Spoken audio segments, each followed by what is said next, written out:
How are you going to beat him? By convincing voters that I have fresh legs. I am from a different generation, and we're in the middle of a war in this country, and I do believe that. We're in the middle of a war between those of us who love this country and our founding ideals. But Trump loves the country. And we're all on the same side of this war, right? We're all, Trump, myself, et cetera. I even think many independents and some Democrats are on the side of this war. Those of us who love this country and our founding ideals, and a fringe minority, and I do believe it's a fringe minority, who hate this country and our founding ideals. That's the real divide. I mean, I think on the whole... And so how am I going to beat him? Yeah. How am I going to beat the rest of the Republican field? The question is, who is the right general to now lead us to victory in that war? Well, here's one of the tricks. Half the people on the other side of that war, Piers, are people younger than me who never learned those ideals in the first place. We can bring them along too. Now we're talking about somebody who has not been wounded in that war. I have fresh legs. I am 38 years old, 5 years older than Thomas Jefferson was when he wrote the Declaration of Independence, but less than half the age of the other people who were running, many of them. So I believe I have an ability to take our America First agenda to the next level. And honest to God, I would love Trump as an advisor, as a mentor, telling me exactly where the bodies are buried in the administrative state or otherwise, to be able to go further. He rolled that log over. We saw what crawled out. You thought about him as your potential VP? I've thought of him as a mentor. I don't think he would take the VP job, although I haven't asked him. I'll keep it on the list, but I think that Are you tempted to I think run it's out? highly unlikely that he would accept that. Are you tempted to one. run out and commit a lot of crimes to get indictments to get your poll numbers up? I'm not going to do that.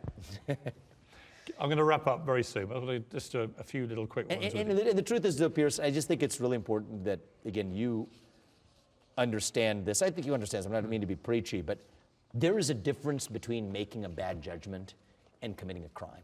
And I think it is a danger to our liberty. I'm not saying he's a criminal. To conflate those By things. the way, I'm not saying he's a criminal. And have I'm you just read saying those indictments? It is an extraordinary state of affairs where someone can face that volume of criminal indictments, and I think his poll numbers keep going up. I mean, in England, that candidate would be dead and buried after the first barrage of them, right? I think however unfair they may be. That's on the politics of it. I think that the reality is the opposite here is the fact that all of these indictments are coming at the same time right as he's running for office, using novel legal theories that have never been prosecuted before. I think a lot of that has merit. Has to do with the fact that he's running. I think they're over-egging the souffle, as I would say, the opposition. I think they're just determined one way or another. Do you ever hang out with Trump? You ever talk to him? I've talked to him a few times. Yeah. When was the last time? It's been a while, yeah. Probably how long? Before the first debate, easily, yeah. Do you think he should have debated? Is he being a bit gutless, not getting on that stage? I think as long as he's this far ahead, I kind of get it. But I hope that we have a chance to have open discourse in this race. But, you know, it's like you're the NBA playoffs, the team that's, you know, number one by a stretch gets a bye. You know, we're about to have the third debate. I'm focused on making sure that I'm the clear second before I think you've been very good. The debate. I think you're a great energizing force in the race. I've said this to you from the very start. I've interviewed you in much shorter context many times. But we've sparred. We've had our fun. Yeah, but I like it. And also, I think you get out there and you put yourself in the lion's den, which I respect. I do respect it. And I have to say, we haven't really got into it, but all the woke madness stuff, you've been absolutely rock solid on. And I completely agree with you. I appreciate you saying that. And the thing is, and this also about me is related to one of the other questions you were asking. I wrote the book Woke Inc. Back when it actually was a risk to write that book. Yes, you did. Now, the reason I share all the same beliefs, but I don't talk about it as much because, any Tom, Dick, and Harry can go criticize wokeness today, right? It's the new popular thing to do. You did write that. It's almost what the cool kids are doing. Yeah. The people who are doing it today were the people who were too afraid to do it in 2020. I think what I absolutely respect about you saw the dangers of it, and you saw that it was becoming, under the guise of liberalism, it was becoming a new form of fascism. And I think you served a valuable public service in blowing that lid up. And I feel it's beginning to turn. I think it is too. The majority of people are just sick and tired of it. Well, I think this election makes a big difference in that result, just in terms of not even the laws we pass, there's some element of that, but just the tone of national character that we set in the country. Because if you think about what allows, wokeness or anything like it to fester, it's a deeper generational hunger for purpose and meaning. And I think it's been a long time since we've had a president that has revived and spoken to our national character. And that's half the job. I mean, if people grill on policies, that's just half the job. The other half of the job is, do you have an understanding of what our national character is? And then can you actually bring it back? Well, let me ask you about your character. And for young people, we're able to do that. Let me ask you about your character very quickly. How rich are you? It varies depending on the stock market. Billion on a good day and, maybe 600 million on a bad day. US dollars? Yeah. $1 billion on a good day? Yeah, maybe a little more on a good day, yeah.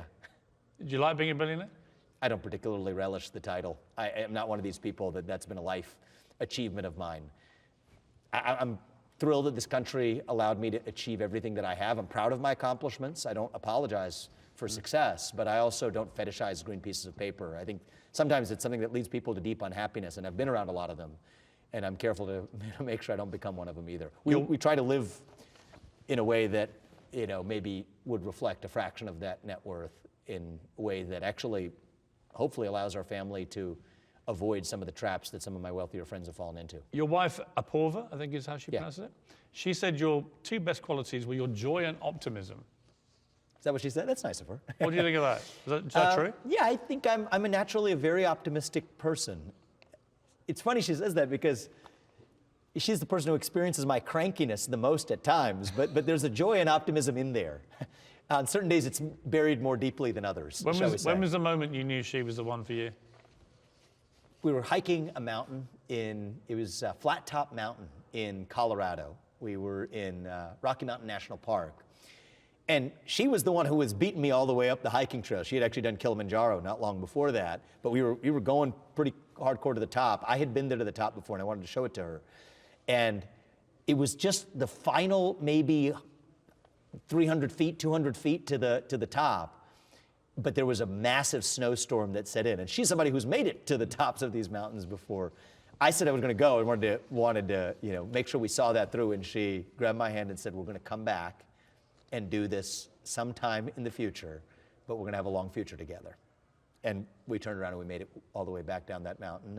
And you knew. And here we are, yeah. How did you propose?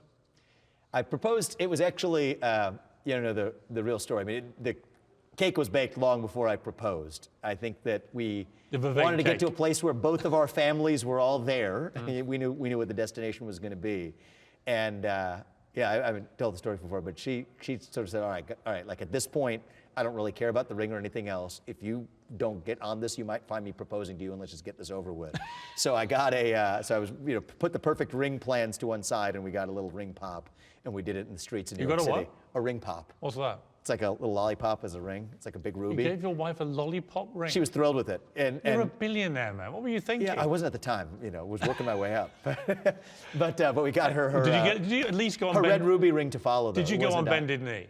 I did. Oh yeah. We went through the whole thing. You went on bended knee? Oh yeah, we did. With your lollipop ring? With the lollipop ring, yeah. It was in a nice case though. It was a very nice case. And what is the secret to married life? Ooh. I think we practice, actually, is a good way to look at it. I think that if you look at every iteration as a round of practice, then that presumes that you're on the same page about the destination. You're just iterating and practicing to get to the version of perfection. And so it's never perfect, but it's about the pursuit of perfection. And romance? Are you a romantic guy? I maybe on a good day, yeah. What's the most romantic thing you've ever done? I don't know what I can't profess on my own self-romantic thing.